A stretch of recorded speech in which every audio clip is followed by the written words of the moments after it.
Welcome to Love in the Time of Hydra, the Agents of S.H.I.E.L.D. 10th anniversary podcast. On this day, 10 years ago, Tuesday, January 14th, a lot was happening in the world. The number one movie in the U.S. was Lone Survivor, a Mark Wahlberg film that I have no memory of existing. The number one song in the U.S. was Timber by Pitbull featuring Kesha.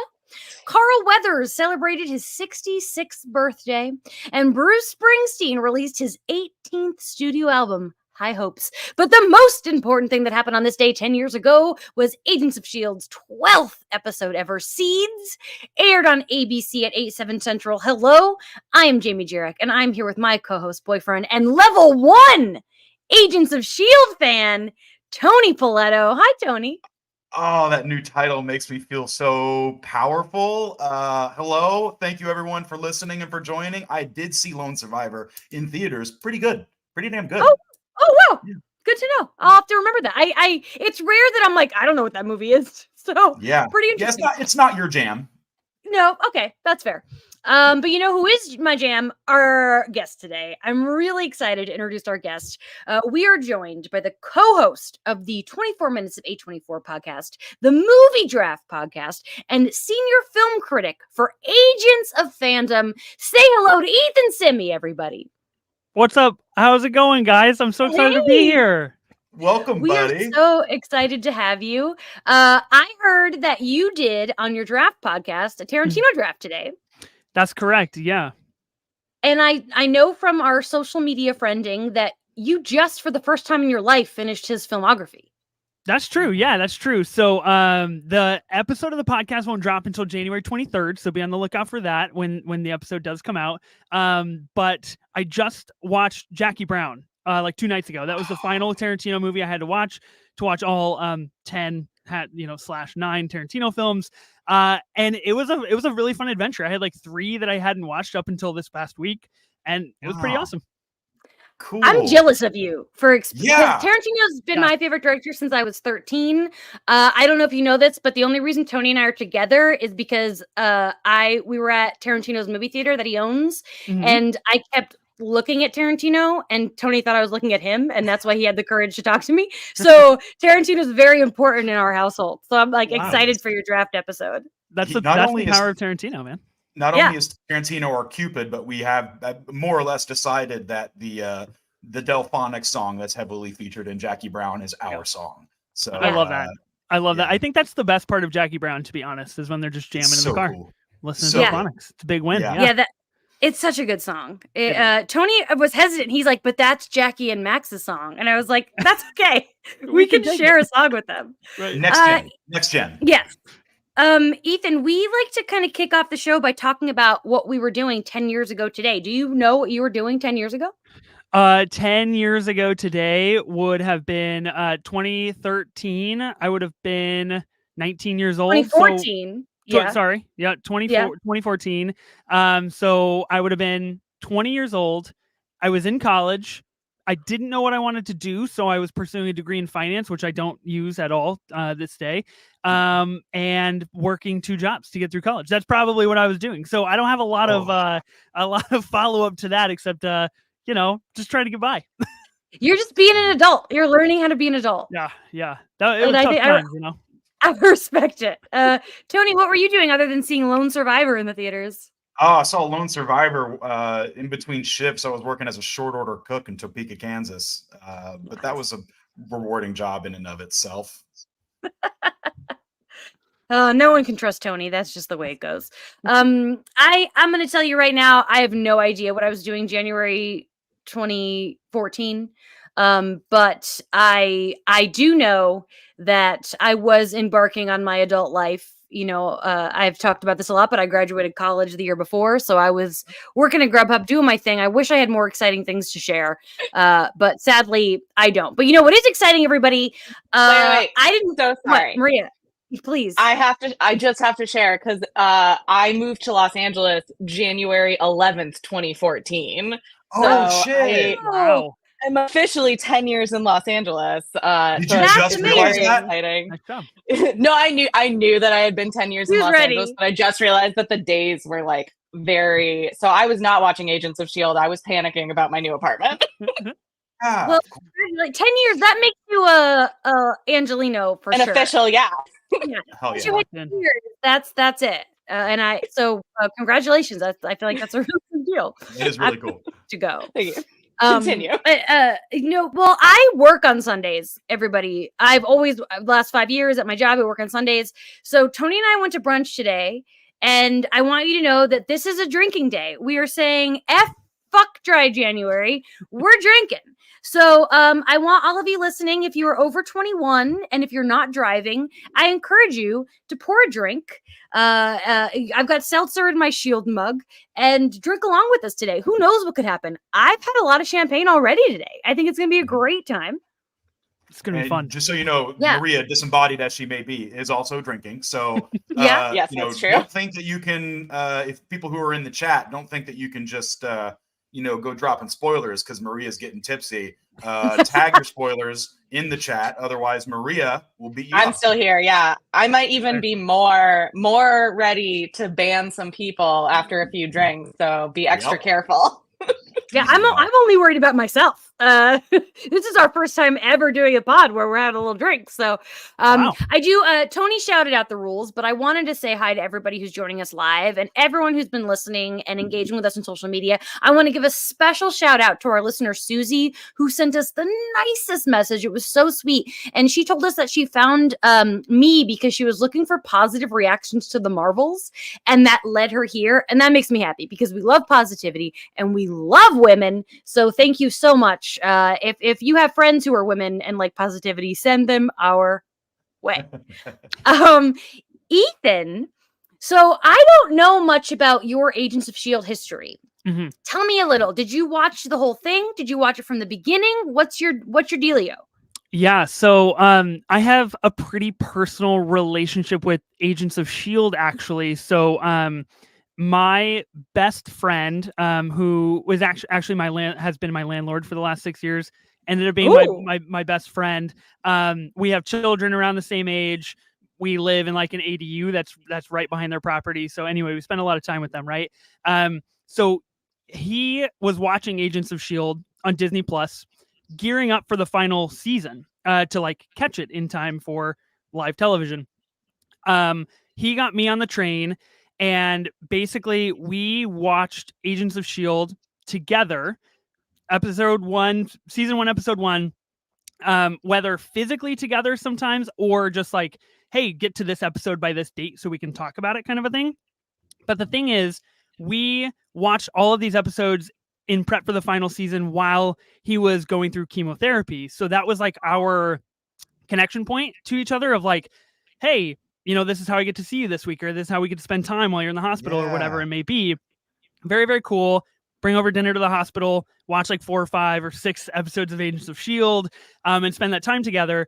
Luckily, during the final season, he was in remission, out of chemo and all of these things. So we got to watch it together like on a weekly basis, watch the finale together. Really, really fun stuff.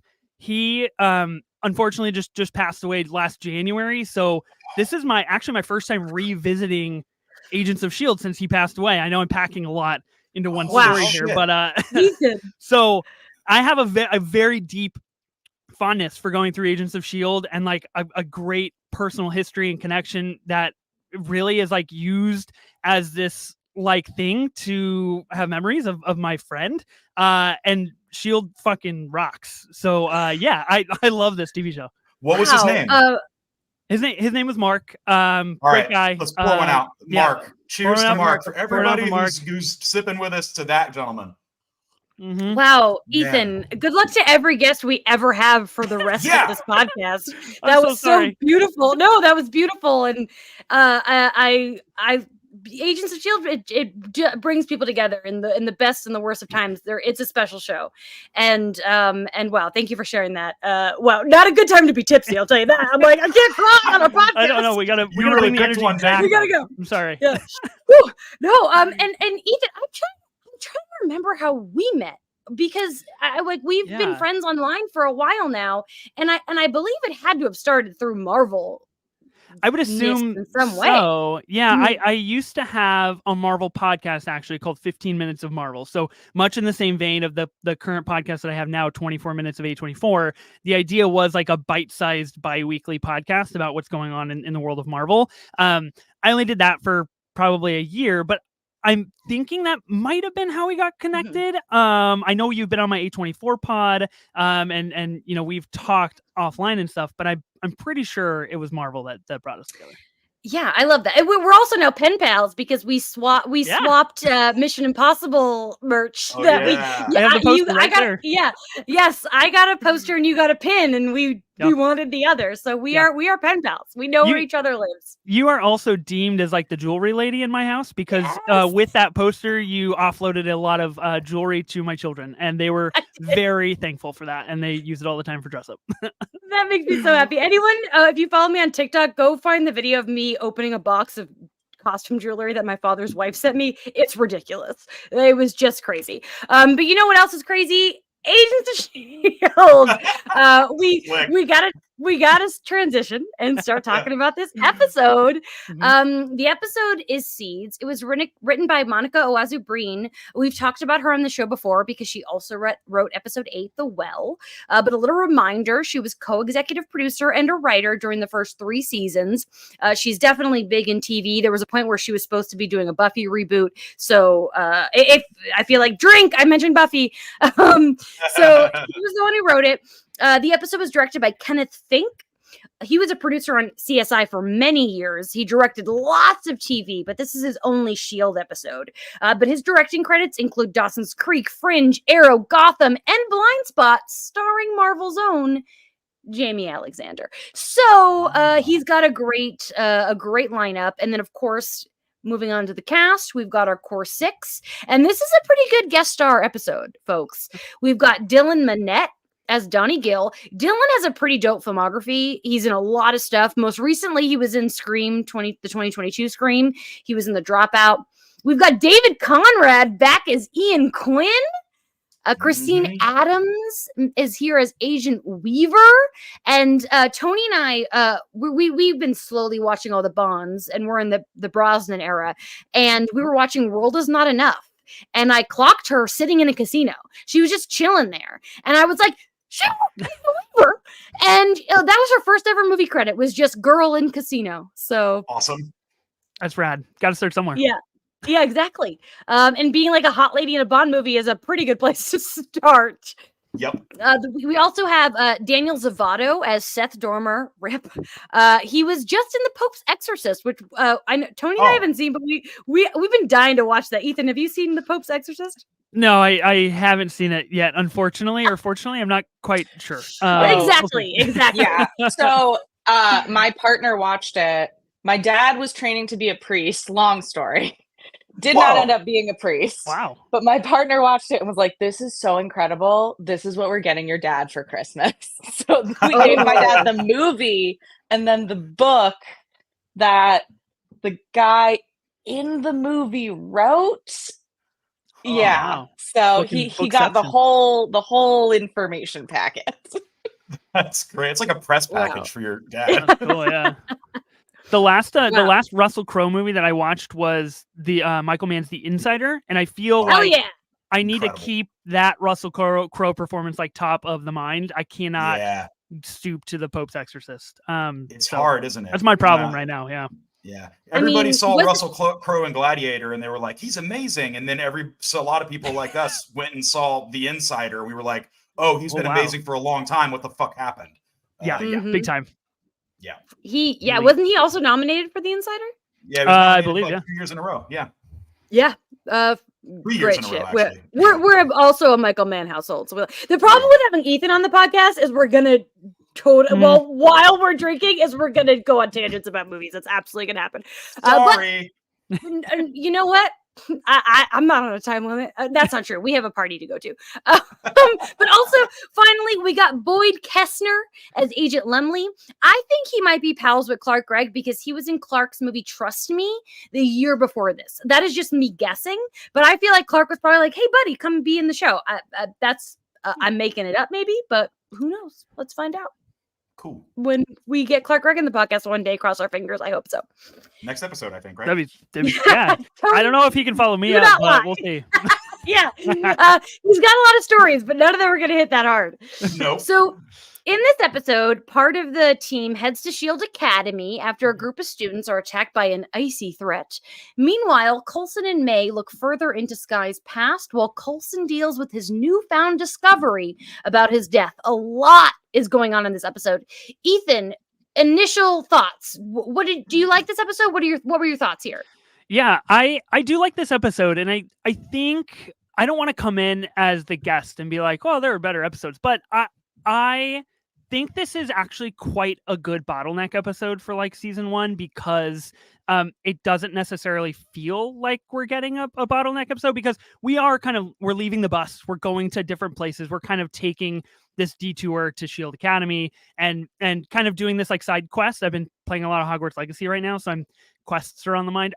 So we're kind of doing this like side quest to do that, and I think the episode does a pretty smart and effective job of utilizing that setting and that space with the new people to tell us more about, like, especially Fitzsimmons, but Ward as well, and learning more of their personalities and things. So I think it's quite an effective episode. VFX are very heavy in this episode, so it feels like kind of bigger budget television making, especially when it comes to Shield. And yeah, I had a good time. I watched the episode previous to this, and then this episode, and I think they're very, very good episodes. That was smart, I think. I think to watch this one, the one before is definitely like, you didn't have to watch all 10, but I think doing a magical place was a good idea. Tony, where are you standing on this one? Well, as a last episode, I announced my Agents of S.H.I.E.L.D. ranking, and so I stuck this one in my ranking of 12 episodes as we are now, and I have it as number 6. So it's in the middle. I really liked it. It is behind The Asset, but above I Spy. That's where it sits for me. I liked it. As soon as we were at Shield Academy, I was like, cool. I'm excited to see this. They were at the hub, and I was like teasing the show for just the amount of foot traffic that the hub had. It looked like fucking LAX. It was just like 700 agents walking around. So I was like, okay, cool. Now it's time to like finally see where all these people come from. Because the show has gotten so consistent with having sort of little mini twists in each episode, I was like, I kind of knew who our antagonist was. I mean, he was a reluctant antagonist, but I was like, oh, it's got to be this guy, right? But nonetheless, I liked it a lot.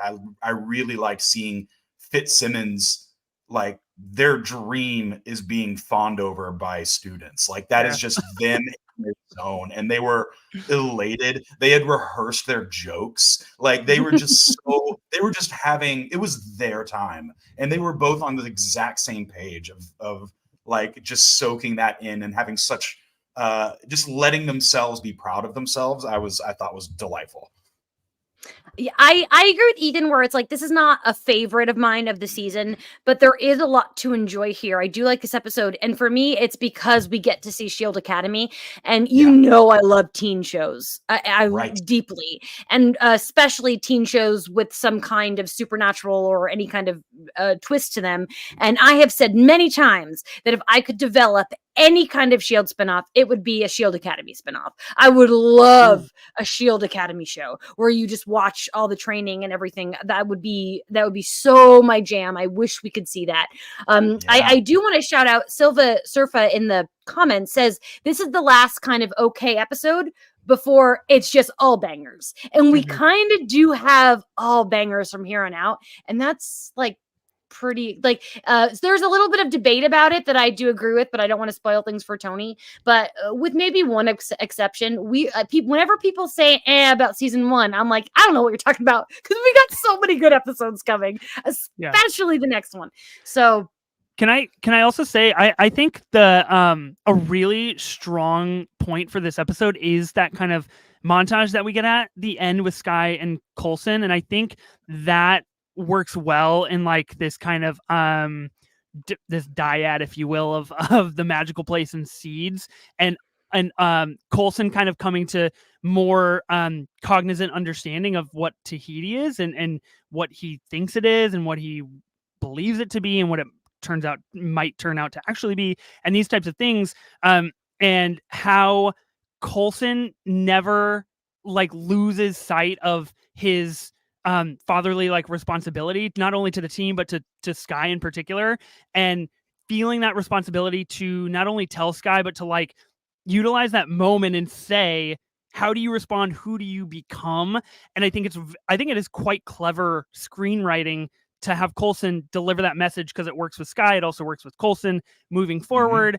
It works in conjunction with the conversation that he very briefly has with May right before that about having sex with Ward, which like shout out Marvel, people fuck, and I think that's super cool. Yeah. Like I think that's what Marvel needs. Like I think there's a lot of pretty brilliant moments in this episode. Agreed. Yes, more fucking in Marvel, always, please and thank you.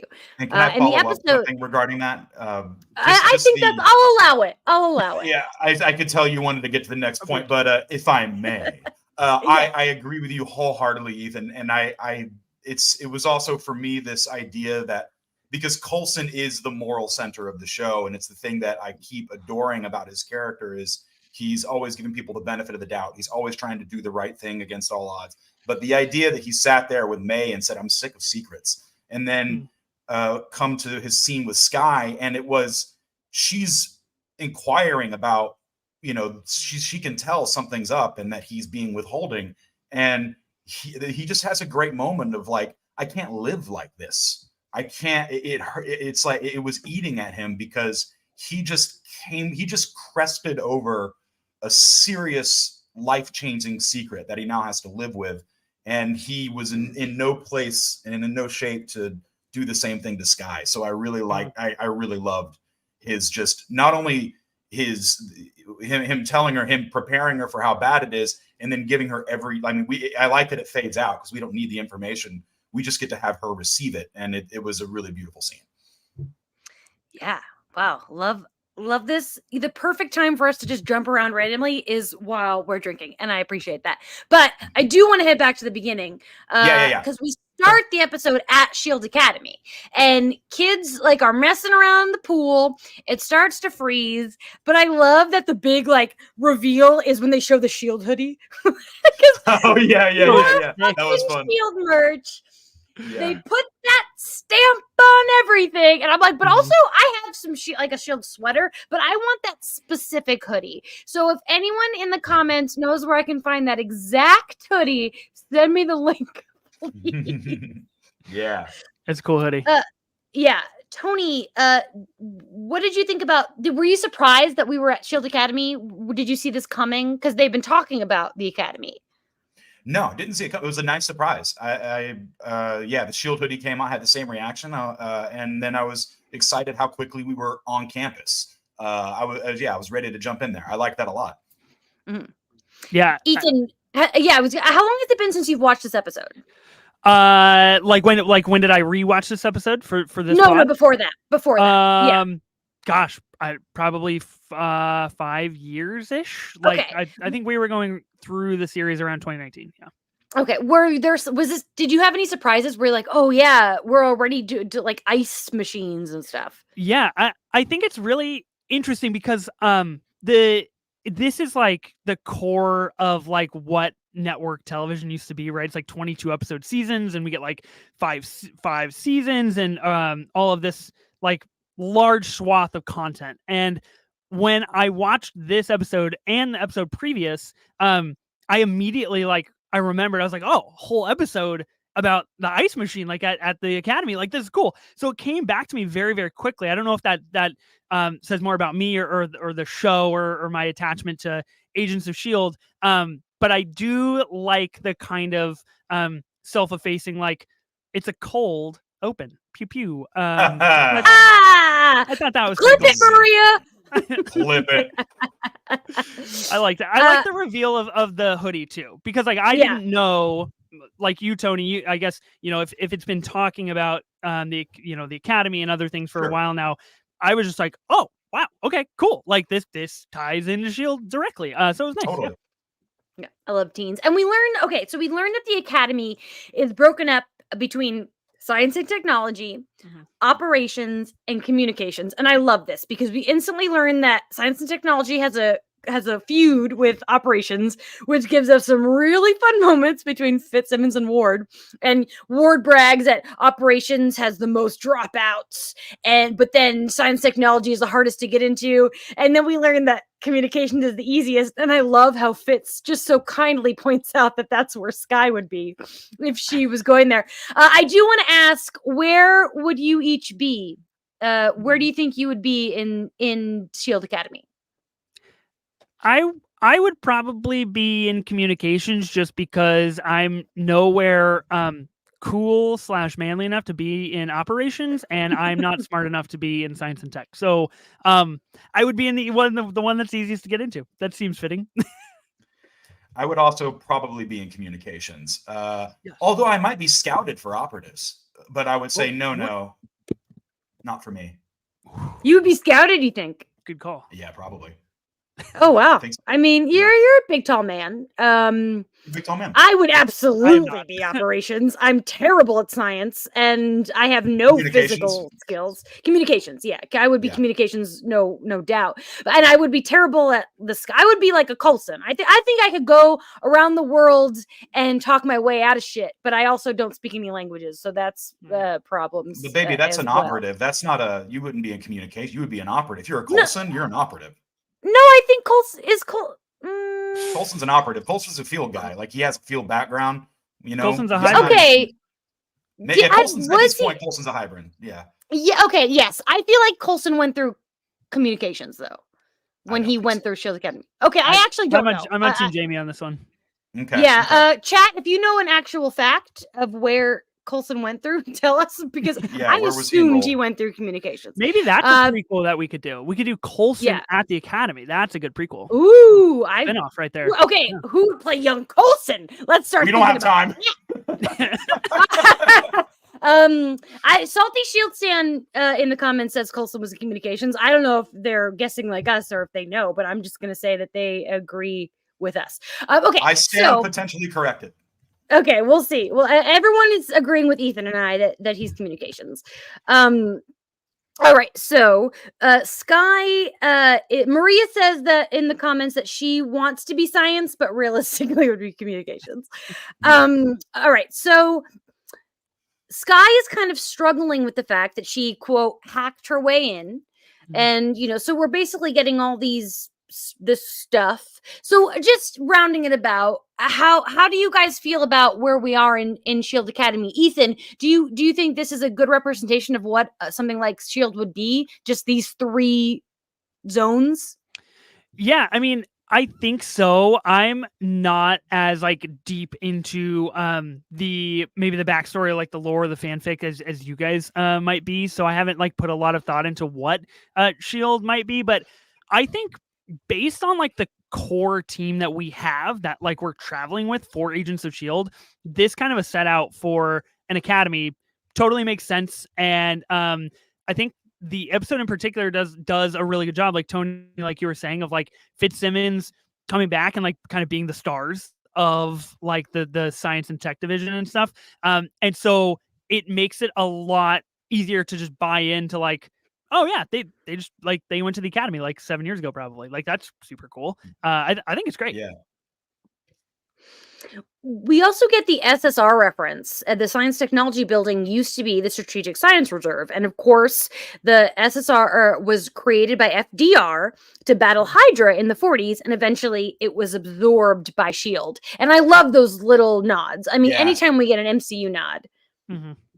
Yeah, we got a couple. We got a AIM drop and a Bucky Barnes drop in this episode too. Yes. Obviously, I have those in my notes, and we will talk about them. We can talk about them right now, because we'll just jump ahead a little, because we can absolutely talk about how in Fitzsimmons' little speech, where they're popular kids, I do want to bring up the fact that Simmons brings up all of the past threats. She says Hydra, Centipede, and AIM. And in the world of MCU, AIM was founded by Aldrich Killian from Iron Man 3.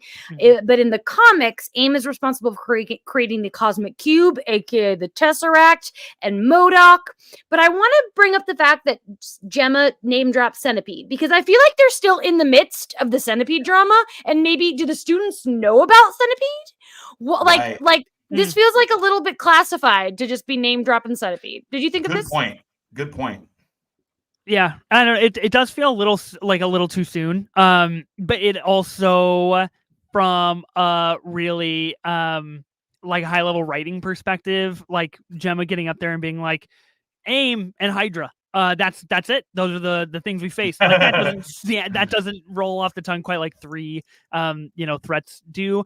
I wonder how that information is like disseminated to the Academy. Like, do they know anything about Centipede? Do they need to know? Do they maybe use that as like, let's see which students can have an idea about like how to battle this ongoing threat or something like that? Like, I'm very curious about that. I think it would be more like if you're in law school and you're going to be learning your craft through the examination of previously closed cases and things like that. Like, I imagine, like, if it's a normal curriculum, they're not going to say, they may talk about current events, but I agree with Jamie in that Centipede is an ongoing threat that we still don't know everything about. So it would be surprising to, one, disclose it to a bunch of level 1s like myself, and 2, to mention to them while it's still like an active thing.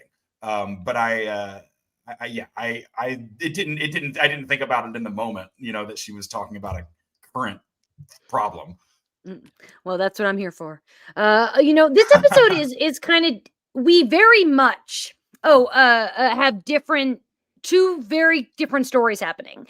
Very A plot, B plot, in a way that's not most of our Shield episodes so far. They've all interconnected a lot more seamlessly, and this was actually one of my hardest breakdowns to write because of how separate these two stories are. And we have Coulson being a broody boy over the discovery that he was dead for a bunch of days. He's struggling to trust Shield. He's questioning everything. But what I love about this is that May is really here. She's doing her best. She wants to distract him, and she takes him on a mission. And I love that when they're in Lola, they're going to find the one of the guys who had Sky when she was a baby. I love that May is just rambling, and she's talking about what she would do if she were to escape forever. And Coulson is like, "Why are you talking so much?" And I think it is an peel back of the onion of May that we have not seen before, and that is the kind of person she is vulnerably willing to be around Coulson. Yeah, totally. Yeah, I think that that also helps kind of Coulson's focus and personality to rise to the top a little bit in this episode as well, where like he's just quite blunt and honest with her of like, I don't want to be distracted. Like I'm dealing with trying to figure out what is the truth right now, and why are you talking so much? So I think it adds this complexity to their relationship that is really interesting and fascinating, because they both hold such like staunchly different point of views for their worldviews. But yeah, I like their back and forth in this episode. And Lola takes flight again. Yeah, I love that moment. That's when he's like, "It's Agent Coulson of S.H.I.E.L.D." That part's so cool. I love it. Yeah. I also, just another quick thing about Coulson and May is, to me, I see I understand Felinda shippers when I watch a scene like this. Like I could now I'm like, oh yeah, look at these two. I feel it. Like the way that she cares. Tony, do you see it? No, I'm not anti the ship, but it's never the vibe I get. Like even that one scene where they were all close and doing martial arts, or when he's unbuttoning his shirt and she's touching his, like, even then there's an intimacy to them. I still think they did have sex with each other many years ago, and it was awesome. But I at no point, never am I like, oh, these two, maybe. It's never where my head's at. I think there's just too deep of a friendship. That's yeah. I'm curious. I want to pose a quick question, and because I can't remember exactly, and this might play into something later. It's absolutely not a spoiler. So when they have their conversation in the car, and May is talking so much and basically trying to distract Coulson, that's where she tries to drop the bomb of like, "Hey, I'm having sex with Agent Ward." Mhm. Does she do that? Do you think as a primary like action of distraction and deflection for Coulson, or do you think it comes from a more like a personal guilt standpoint of like, I have been keeping this a secret. I think Coulson needs to know. I need to come clean about it, and I can also use it as a distraction because I'm trying to delineate. I haven't thought about it much. I think it's more about being honest, because he literally says he's sick of secrets, and but I think for like the Immediately. first time in her life, something kind of bubbles out of her. I think that she knows that Coulson is fragile, and she doesn't want him to find this secret out about her on his own. I think Yeah. that it's important to her that trust, she knows that his trust with S.H.I.E.L.D. right now is really fragile, and she does not want to be a part of that. Yeah. I completely agree with that. Yeah. That was my interpretation of that moment. I mean, to your point, Jamie, I feel like too she could use this and be like, "Look, I'm having sex with Ward. You know what? Maybe we could come back to what we had. I haven't lost the juice yet." So Oh, she sure as hell I hasn't. see it. I think they definitely. I don't think they fucked when they were younger. I love the theory. I don't think they did. I do see, like, I do understand wanting them to fuck, but I don't think that they ever have. But I do like that Tony's really harping that. Okay, this I think is a good spot to take a little break. So, folks, if you're drinking along with us, I saw somebody had a cactus cooler. Go get another cactus cooler. Have a little bathroom break. Blah. We will be back soon.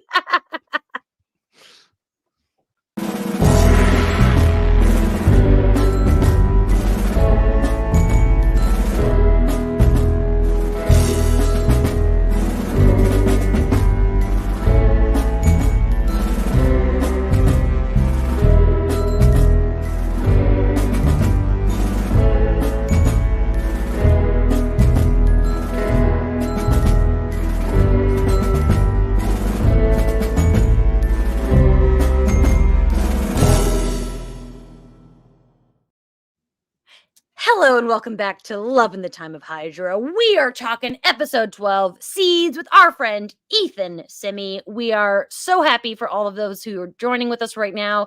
Those are drinking along all this exciting business. Oh, we have a lot more to talk about this episode. We're really cooking, guys. We're cooking slow. Let's go back to We're slow cooking.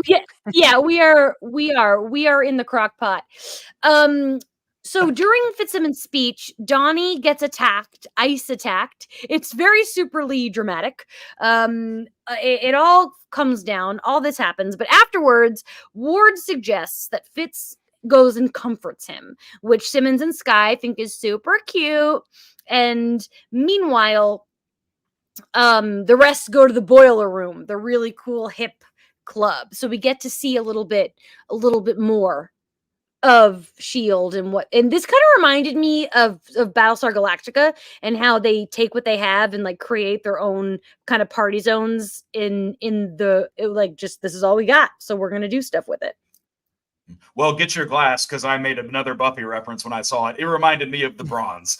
Like I was like that place has Bronze vibes. Like we got the catwalk, got the pool table, like the same sort of lighting scheme. Reminded me a lot of the Bronze. That was a cool spot to be in. Ethan, have you watched Buffy? Yeah. Have you watched Buffy? No, I have not watched Buffy. I'm so sorry. Right. Cool. No, don't be sorry. That just means that one day you get to watch Buffy and talk to me about it. That's all. There's this girl called Buffy, right? And she yeah, all this is cool. But the exciting thing, the thing that happens real quick, is that Quinn is back. And we find out that he's backing Donnie and Seth on this secret project. I was trying to keep it cool these last few months. I never let it slip that Quinn was going to show up again. Were you surprised, Tony? Yeah. He seems like a good character who who can jump in and out. It makes total sense. But no, I didn't see him coming. And he fit right in there, man. Of course, he's that fucking asshole Elon Musk-esque guy who's like paying young people for their intellectual property and exploiting them. Yeah, that totally tracked. So I was excited to see him back. He's a really good actor. I love that character. He's despicable. He's great. Did you remember Quinn? Were you excited to see him? Yeah, I was stoked to see Quinn. I don't remember where he comes in prior to this, but when I did get to see him on the plane, I was immediately sparked of like, I know what comes next. And that was really cool because I had forgotten a lot about that. So I think that's really cool. I also admire that, television production wise, they're like, look, Quinn's just chilling in a plane. Like, we're just going to build a little plane set and we're going to use this for everything. Really nice billionaire plane. And that's the only place that he can take his calls. Which who doesn't want to do that? Like, he's just hanging out on a plane. Super fun. Yeah. And then he says, sweetie, refill this. Or he says, change course. And then he's just on the phone. Yeah. He just rips out. He's just like, turn this thing around. We're headed out. And it's like, I don't know if planes work that way, man. I want to back up a little bit and shout out Jeremy in the comments who's saying Michelle Branch live at the Boiler Room, because Michelle Branch singing Goodbye to You in the episode Tabula Rasa in season 6 of Buffy is my favorite bronze moment of all time. So shout out for that reference. Yeah, love it. I remember So backing up a little, because we know now Quinn's motive, Donnie and Fitz bond a little. They bond about how smart they are and how they don't have any friends because they're too smart for friends. And I do love the moment though, and I think that this is really important, that Donnie doesn't have a Simmons. And Fitz, I think Fitz's whole life has been saved by Simmons. And I do love the point where Donnie says to Fitz, "You're the smartest person who's ever come in through here." And Fitz says, "Well, Simmons is technically smarter, but only because she loves homework." And I really like the scene. I want to talk about the scene and the fact that Fitz helps Donnie. And at this point, we do not know that Donnie lured him there to get this help. Mm-hmm. I love it. I thought it was, even though he wasn't off my suspect list. It was an incomplete thought in my mind of like, this guy's involved somehow. But regardless of that, I thought it was such a lovely scene of those two guys bonding. And once it was revealed that he was sort of, the weakest of two men, and he's being sort of manipulated and forced into situations that he's not comfortable with, it all clicked together. So I liked that, although he did lure Fitz there, their interaction was no less genuine. He was sincerely elated by his scientific acumen and his help on his battery project. It was lovely. It was a great scene. I think the scene does a really good job as well of humanizing Fitz just a little bit, because there's kind of this throwaway line when he first gets there where he's like, my room looked exactly like this, except there was a lot more laundry on the floor. And so for me, I'm like, oh, cool. Okay, now I can kind of piece together what Fitz's room might have looked like what was his academy time. And so it does do a little bit of building out that kind of background for Fitz. Really great, genuine interaction.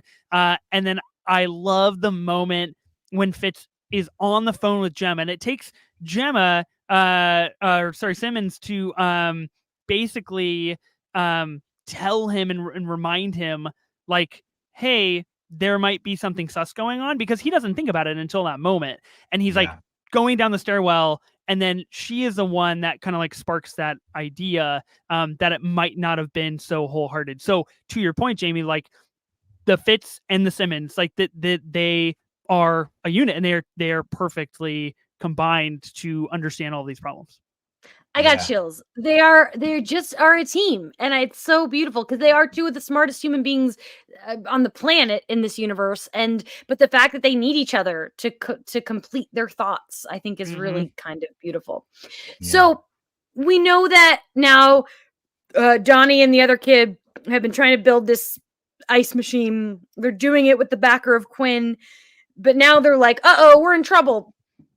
And basically, they just start a hurricane. A lot goes down. They start a whole hurricane. May has to come back from her Coulson. We'll talk more about what May and Coulson learn.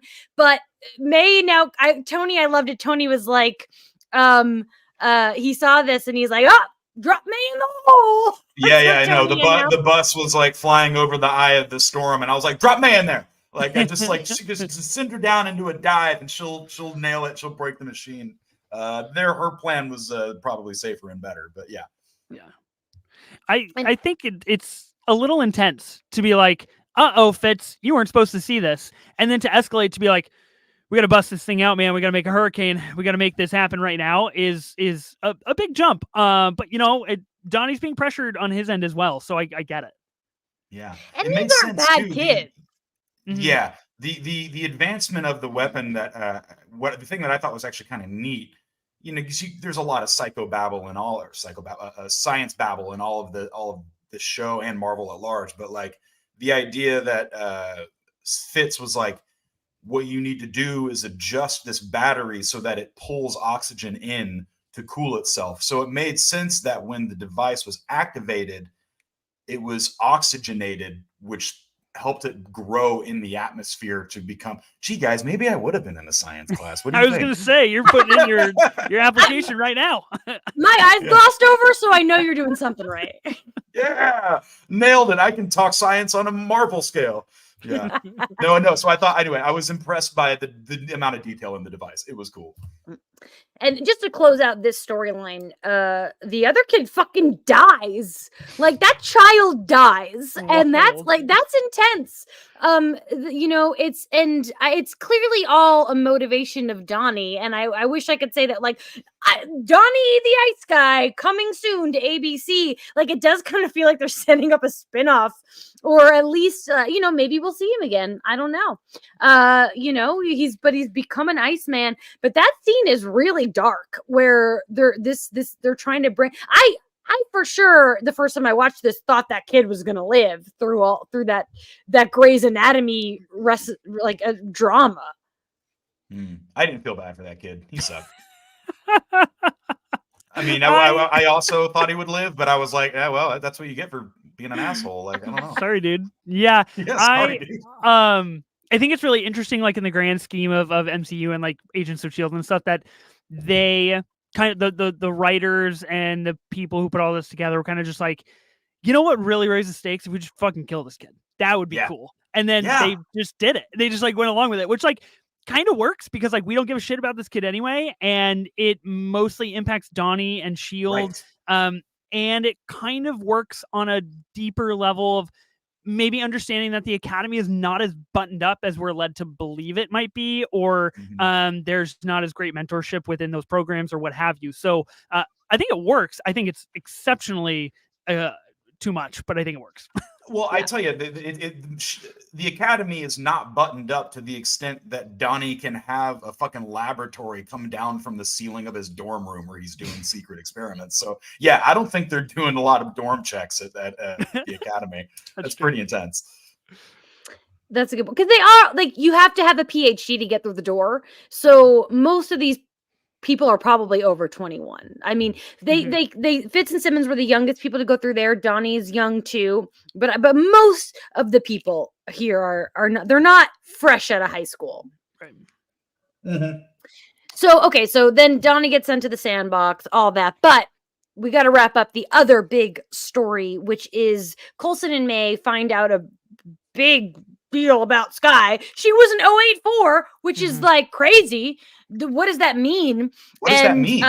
Yeah, and I think that like the agent said that an entire village died trying to protect her, and he said a line that I think is very interesting. He said, "If she had powers or something, we never witnessed it." But and then all of that stuff about Skye, but we also have to point out that Coulson didn't want to turn this guy back into S.H.I.E.L.D. because of his untrustworthiness right now. But then the guy said, "Wherever she goes, death follows." May was like, "You can never tell her." All this is crazy. Before we get into Skye's reaction, Tony, I want to know: were you surprised to learn Skye was an 084? Yeah, I was surprised to learn that Skye was an 084. First of all, I was excited that I knew what an 084 was before they said it because I watched this show and talk about it. But yeah, that's really interesting to me.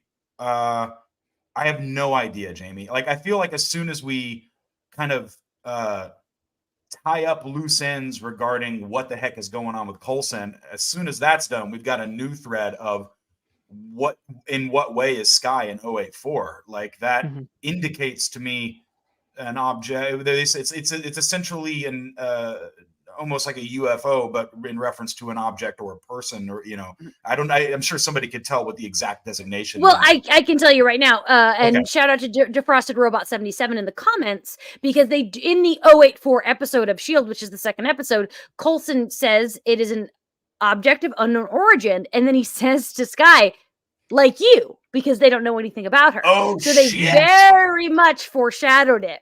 Yeah. Well, that's. I mean, I am very interested to know. I mean, what is she just going to start glowing white light powers all of a sudden? Is she going to get really sad and heartbroken, and there's going to be like a rainstorm? Like, I don't know, like what in what way is she gifted? What does she possess? What is she, it wasn't indicating that, because there's still no mother, right? We still haven't identified who the mother is.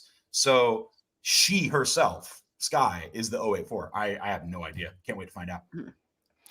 Yeah, I think it's cool because obviously she was an 084 that carried enough like power and prowess and like enough to where people had to be on the run and like people were after her. Like it's not just like, oh, you know what? Like she's just an abandoned baby and like we just don't know where she came from or whatever. Like it's like death follows her wherever she goes. And like you had powers when you were a bit like, what does that mean? What does that imply? What is that going to lead to? Like, how do we know? And it's playing on this really the theme of trust in this episode in particular, because like, what can we trust Sky going forward? Like, does she know more than Coulson knows? Does she know more than we know? Like, we just don't know. So I think the episode, the writing does this really nice arc of like building up our trust and then completely obliterating it at the end again.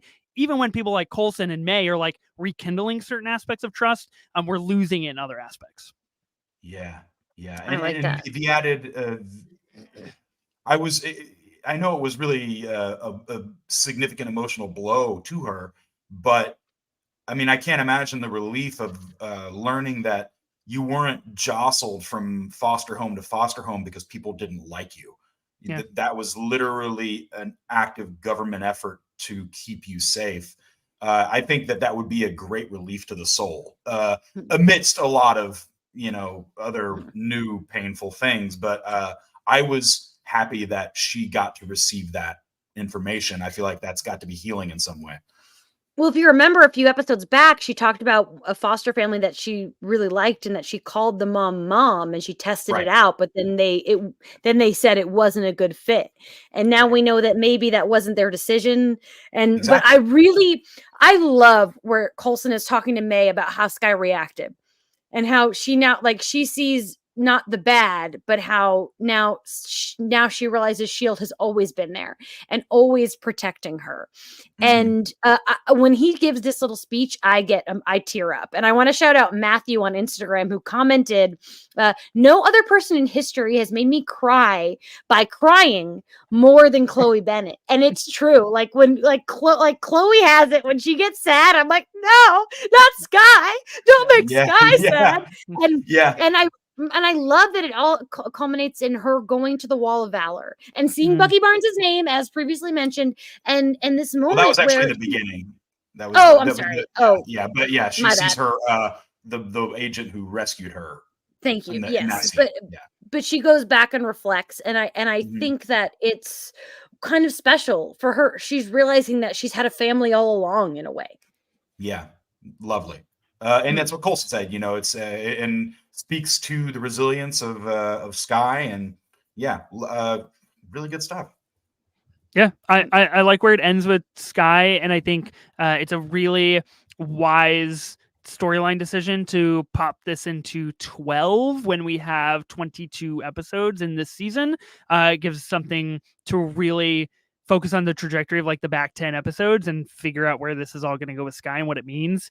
And I think, again, like it just kind of rounds out the episode as a whole of being pretty like emotionally intelligent of where it stands. Totally. And then finally, we get the end credit scene where basically Coulson calls Quinn and is like, "We're watching you." And then Wow. Quinn's like, "Thanks for the heads up." And Courtesy it's so, call. I mean, I know the courtesy call. And it's like, I don't know about you, but maybe we're going to see Quinn again. I don't know. Who could say, really? Not you guys. Yeah, I really do. Coulson is the coolest cucumber to ever cucumber, man. He's just so slick. I love everything about that character. It's like the more I watch of this show, the more he's just becoming like top 3 favorite Marvel characters in the MCU. Like, the dude is just great. There was one thing we didn't talk about that I just wanted to mention, and it's a Ward thing, because he is doing a good job in this episode. I gave me and Seth in the previous episode, our guest Seth, we're teasing Ward for that time that he like took a bullet and was just like sitting on a plane and not telling anybody he was shot while he had a scotch. And she's like, "You're shot." He's like, "It's nothing. Leave me alone."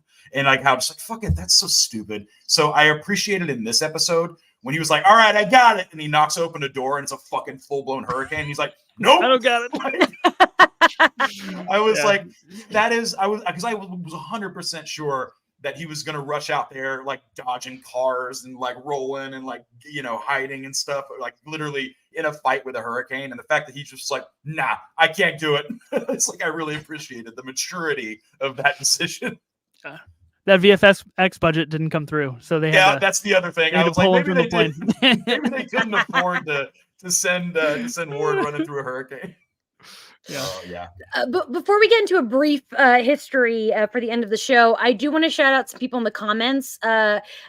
We've have people talking about age, because we were talking about the age of the students, and we've got people in the comments ranging from age 19 to 53, and that makes me really happy. I love that. I also love that Kenneth in the comments said, "Am I the only one who loves this podcast?" I hope not, because there's a lot of people in the comments. I hope that people aren't in the comments because they hate us. So shout out. I love that. I love posing that question. I love that means that you love us. And shout out to Alice, who has had a half a bottle of wine and says we can't mention Buffy anymore because she's out of drinks. That reminds me, there was a Buffy thing. Yeah, Buffy Bender. Yeah. And as I get in, Silva Surfa has been in the comments talking about a deleted scene, and I'm going to be honest, I don't know what the deleted scene is. I'm sorry. I claimed to be an expert, but clearly I'm not. So while I'm reading some history, Silva Surfa, if you want to drop what you're talking about into the comments, I'll happily read it. But so a little history, filming occurred between November 19th to December 2nd, 2013. So we're still in 2013 while we're filming. The campus for Shield Academy was the College of the Canyons in Santa Clarita. Do you know that school, Tony, as someone who's lived in here for so long? I know. I've never been on the campus, but I know where it is. Yeah. Cool. I'll take it. And then this is cool because Ethan kind of brought this up earlier, but this is absolutely one of the most effects heavy episodes of the season. And it's cool. The episode's freezing effects were handled by, I don't know if it's COSA or COSA. I don't know how you say it, VFX. Well, the hurricane sequence was handled by Fuse FX. And the hurricane was shot with Minette and Zavato at the Walt Disney Studios in Burbank, which Fuse then composited along with an actual footage of a hurricane that had been manipulated with 3D projection to stimulate the movement. So I think that's pretty cool. Wow. That's pretty neat. I like that's rad. It's always, I always just, I don't know a lot about this field, so I always just imagine it's a bunch of really qualified animators creating fake things, but come to find out it's like a layer atop layer atop layer with really smart methodology. And of course it is. I don't know anything. That checks out on the Ward standpoint of he didn't get the VFX budget. Yeah, it does. It does check out. We paid 3 companies for a hurricane. That's impressive work, though. I mean, for it being such a VFX heavy episode, I thought it wasn't terrible. Like for a season 1 of Agents of S.H.I.E.L.D., I thought it was actually quite suffice. Same. My next fact is actually perfect because it ties in with the Silva Surfer deleted scene. So this is great. So Tad, the boiler room bartender, was played by Zachary Burr Abel, who at the time was Elizabeth Henstridge's boyfriend of a year, but now it's her husband.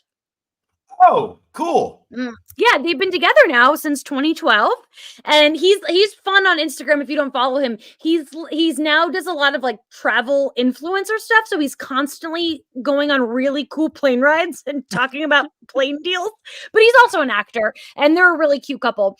And so the deleted scene apparently is that in the boiler room, we learned that Simmons had a one night stand with that bartender. Get out of here.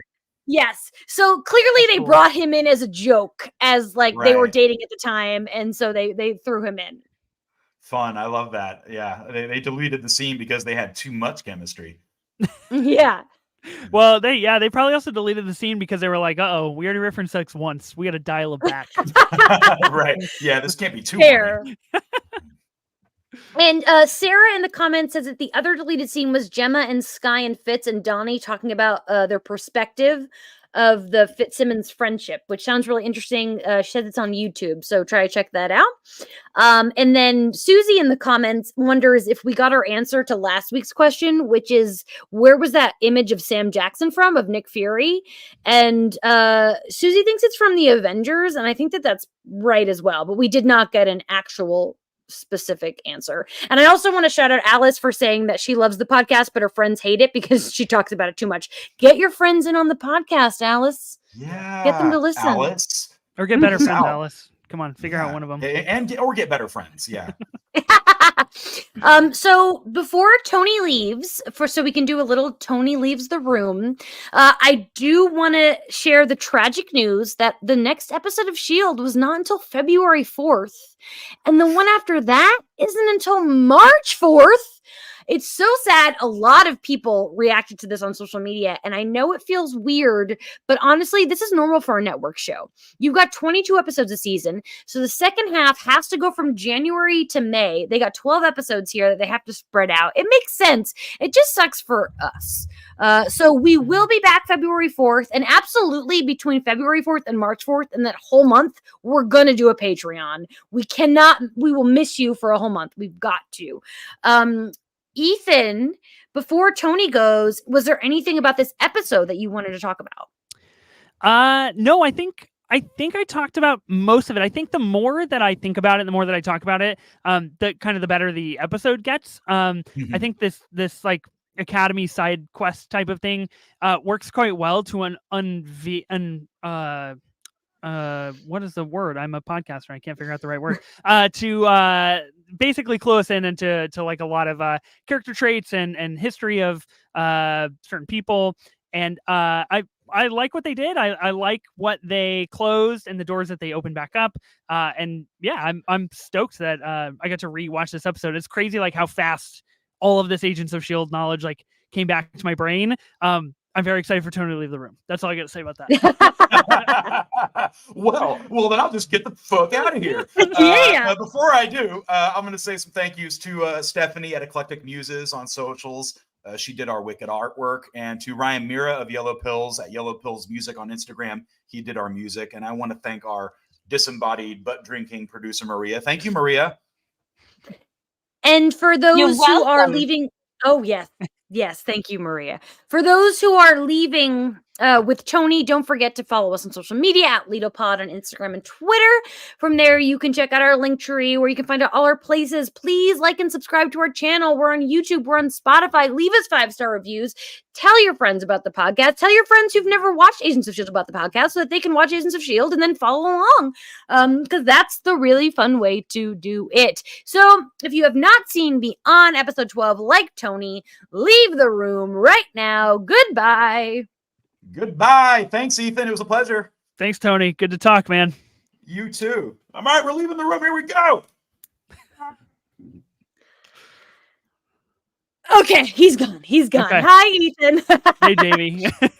Wow. So, okay. Wow. So you've seen the whole show, right? Yes. We've talked I about have. Yeah, I've seen the whole show. that.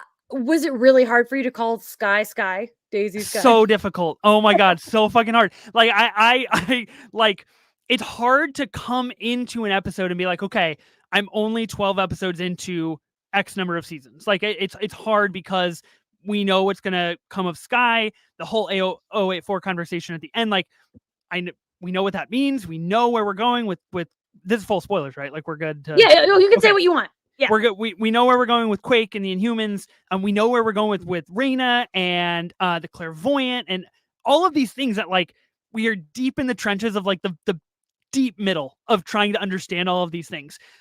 So especially when we get to the end of the episode, I'm just like, I guess I personally was a little surprised. I was like, I don't remember them teasing like Quake so early, but I also don't remember when Quake happens. It's very much mid-season 2 where she gets her powers, and That's a long lead in. That's like a I know. long thing. It's cool. And you learn, like, Inhumans start to become very quickly in season 2, but like she doesn't really get them until I could be, I'm guessing, like maybe around episode 10 or 11. Sure. I don't have them as memorized as Buffy, as I've talked about in the past. Sorry, drink everybody. So yeah, but it is like, and it's funny because I know in the past I have absolutely talked about Daisy Johnson being on the show, and I just know that he hasn't put it together yet. Oh, and sure. that's amazing. That's so I funny. love that. Because there was a good first 2 years of our relationship where we didn't know we were going to do this podcast, and I would talk about this show. I think too, But- like it's really interesting to know there's so much undercover for, especially for this season, but like for the rest of the series too, of like Quake being the main one, but obviously what happens to Ward, and I think like 6 or 7 or 8 of like it's we're so close. soonish, right?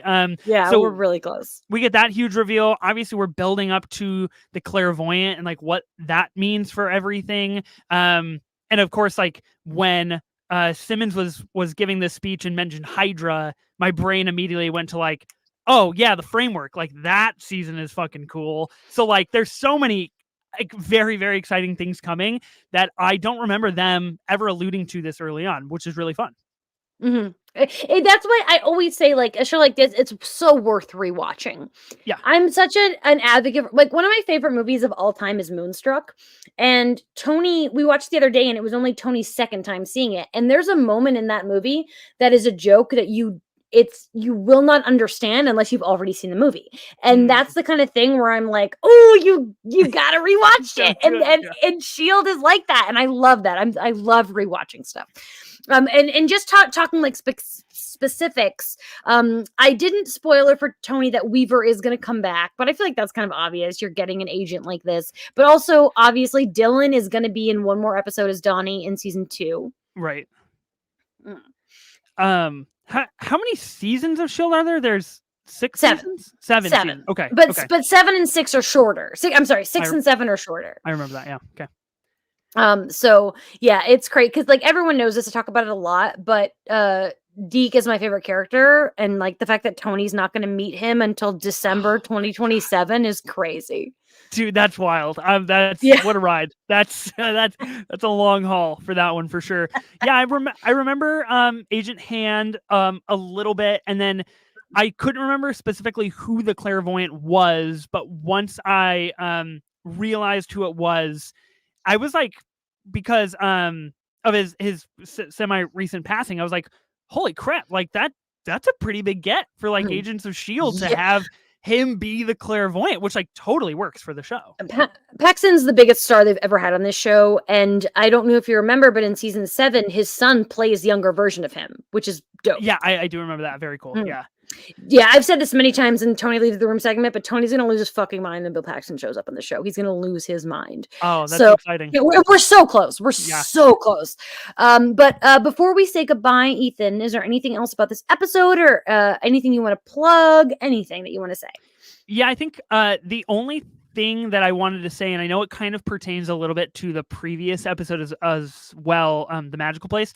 I love that I got to join you and Tony for discussing like the crux of Coulson's storyline that's upcoming with the symbols and him basically losing his mind and understanding all of that with Tahiti. So that was really cool to revisit in the prior episode, and like him going into the machine and specifically his kind of like parasitic relationship that he has with Reyna, where they both want to know and he trusts himself enough to know but to not reveal. So I think there's some really exciting things coming up there. So yeah, thanks for having me on the show. This is really exciting. Agents of S.H.I.E.L.D., of course, is phenomenal.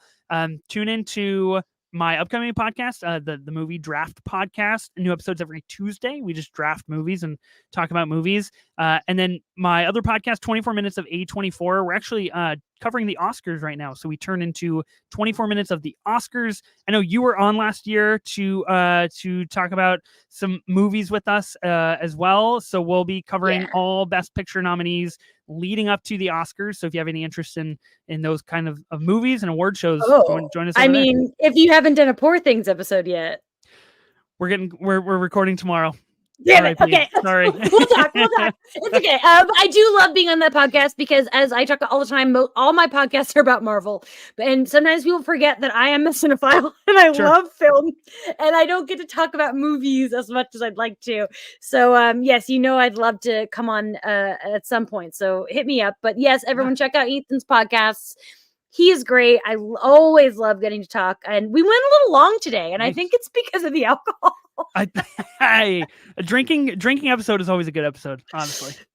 Absolutely. And so thank you again for everyone who's listening. Everyone in